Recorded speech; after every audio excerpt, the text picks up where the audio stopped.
Yeah, António Mendes, yeah. Mais conhecido na house por levas dos dentes. Sim, António Mendes, para os amigos ele é António. Às vezes os gajos fartam-se porque ele é um demónio. Só faz asneira de toda maneira. Tem provas da escola, arma sem grunho por na tilha não ter sola. Ele ouve o Dilazo, Eminem e o Palete. Ele ama o Ronaldo, o nosso craque, o nosso número 7. Ele joga a bola, esconde a bola que tem uma parede. Mas há um sobrinho que fica logo cheio de sede. É o Tuguinho, se quiseres autógrafo anda cá, dou-te um beijinho. António Mendes é quem reina. António Mendes é quem lidera.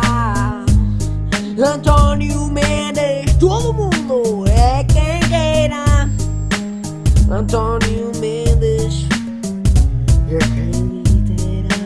13 anos na indústria, não fumo bicas porque sei que 2 aninhos era o suficiente para estar nos anjinhos. A minha vida é estudar, para os meus pais agradar, para os 20 anos acordar e pensar vou trabalhar. Vou para o escritório ser um grande advogado, não um estúpido, inútil e um drogado. Sou um poeta, ser o melhor é a minha meta. Atiro para o objetivo tipo o ganda seta.